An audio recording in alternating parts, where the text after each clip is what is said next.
So for the past 2.5 or 3 months, I've been shooting with this Leica Q3. So let's talk about it. Hello YouTubers, Mike here. Today I'm going to be sharing my experience while I was using this this Leica Q3 for the past 2.5, 3 months, and I was actually lucky enough to get it, and I've been shooting it ever since, literally every day, just random stuff. And I wanted to share some of my experience as a Sony/Fuji user, so you guys can basically decide if you guys want this camera, or just giving you guys a heads up on what you guys will be facing or experiencing. And not to confuse you guys, but I do love this Q3 and I have zero regrets on getting it. And I just wanted to point out the difference or something that might surprise you guys when you guys get it. So what I'm going to be talking about is not in a particular order, so let's jump right in. First of all is autofocus. When we talk about Sony, I personally believe that Sony is king of autofocus right now. I heard Canon is pretty good too, but I never shot with Canon, so I can't give you any feedback. Fuji, it was a little bit, not as robust as Sony, but it still did the job. But Leica is another level. And usually you use the another level as in good, but when I say another level here, it means a little bit less robust. Yes, the Q3 got the phase detection autofocus for the first time, I believe, in a Leica system, but I think it's still lacking a lot. And yes, every single camera operates differently when it comes to autofocus also. So I kind of got down the autofocus part on the photo side of things, so I don't really miss any shots anymore. I just had to learn it a little bit, because when you're shooting with Sony or Fuji, it was little easy mode, to be honest, because they did everything for you. But Leica, you kind of do have to work a little bit in order to get the right spot. So right now I am comfortable with shooting autofocus on the Q3. It's just that when it comes to video, yes, this camera is not video centric, and most people will say it's not for video, but it does shoot 8K. So if somebody is planning on shooting video, I recommend you shooting a spot focus or just manual focus altogether, because continuous, it will hunt like this a lot. Just giving you guys a heads up. And I don't really mind the wider 28 of the Q3 because the camera is 61 megapixels, so I can actually crop in. But here is another wish this camera had. When you actually crop in from 28 to 35, 50, and 70, and 90, what you're gonna see on the screen from your EVF and your LCD is the rangefinder style framing, just punching in, showing the actual focal length. And what was difficult when that happened was to actually check if you got your focus nailed, because of the fact on the actual EVF and screen, it just shows that little portion and you can't really see much when it gets to around 70 millimeter focal length. So yes, it will show the actual cropped image when you view your shot, but before, it's really hard to see the focus point.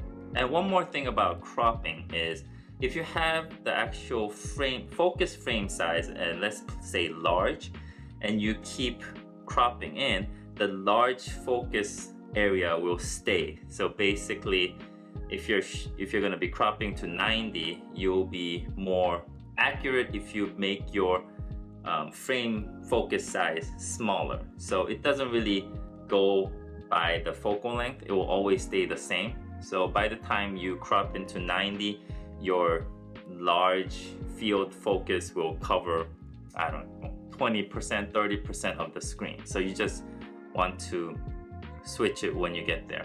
And I told you this is not in a particular order, but the next thing that I'm going to be talking about is probably what bothers the most on this Q3 camera, and that is the status bar on the bottom. So when you're shooting with an LCD or via EVF, you'll see a status bar on top and bottom. The top, it shows your mode, focus mode, and bottom will show aperture, shutter speed, and ISO. Yes, you can get rid of it by changing the display, but once you have pressed your shutter, the bottom, which is the shutter speed, aperture, and ISO, will appear. And the problem is that that section of the status bar is an overlay. So it's basically covering some of the frames that you are shooting. So I think it's just me, maybe I'm stupid or something, but I always register that bar as a separate section, not in the frame. So when I'm shooting and I have to reframe, if I reframe, it always comes out that I have way more empty spot on the bottom. That's something that I still have to get used to. And one thing I kind of notice is when I start this camera, it seems like it takes longer than my other Sony and Fuji camera. I'm not gonna say it takes long to start up, but it takes longer compared to my Sony a7 IV and Fuji X-T5 and such. And I did find out something, and this one still applied to my Sony cameras too, where the camera has like a photo app or Wi-Fi on, it actually takes longer to boot. I don't know, maybe the Wi-Fi module inside the camera has to boot first or something like that, but in order to make your Leica Q3 boot a little bit faster, turn off your Wi-Fi and Leica photo app thing. Then it will start up a little faster. Speaking of the internal software wise, if you shoot then you'll know, but Leica has a default Leica profile here, which you cannot change. So if you want something to be default, you have to make your own separate profile next to it and just call it, I call it an M default. But the problem with this is basically the same thing that I talked about previously. The default profile has the Wi-Fi and Leica photo app on. So if I'm even just browsing to get to my different profile and I have to go through that middle default profile, it will register that profile and trying to turn on the Wi-Fi and the Leica photo app, which makes the menu a little bit more sluggish before I go to the next one. So those little things, because I don't shoot default ever. I like my profile to be customized for my own needs. And let's talk about the ergonomics of the camera, just the whole shape of it. I love how it looks. Everything's perfect, but there's one thing, I guess a couple things. One thing is that it's front heavy. I'm not talking about while shooting or when you're holding the camera. When I'm saying front heavy, is because I always use this hood on it just to protect the lens. And when I have this thing plus the cap, when I try to have it on a table or flat surface, it will always tilt forward.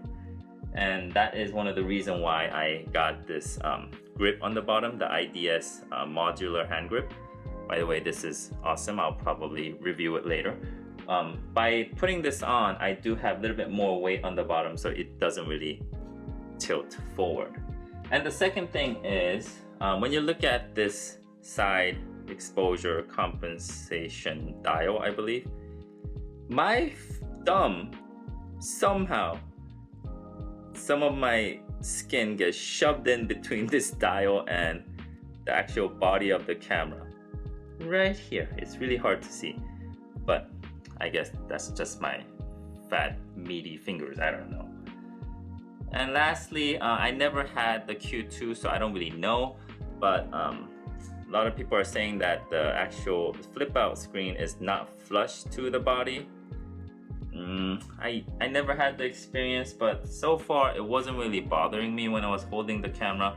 So I guess it's something that you can get used to it down the road, because at the end of the day, I think having a flip out screen is very beneficial compared to not having one. I guess it's personal preference. Oh, and I forgot to mention this. compared to Sony and Fuji, the Leica Q3 does not have the joystick, which was very convenient when you are moving your focus point around and stuff like that. Instead, the Q3 has, I don't want to say dial, but these like, you know, directional buttons. So you just kind of have to get used to getting into a certain spot with your focus point, or you can just tap the LCD screen and touch focus works pretty nicely. So even though I did talk a lot about, you know, certain things that I don't like about this camera, at the end of the day, I do really like this camera, and I have no plan on returning it or selling it, and I have zero regrets. So hopefully my video was helpful for you guys who are trying to purchase this camera or have one coming, so you guys don't get surprised on certain things. So that's it for me today. Hopefully you guys like my video. If you guys did, please give me a like, subscribe if you guys want to see more camera related videos in the future, and until then, I'll see you guys next time. Peace.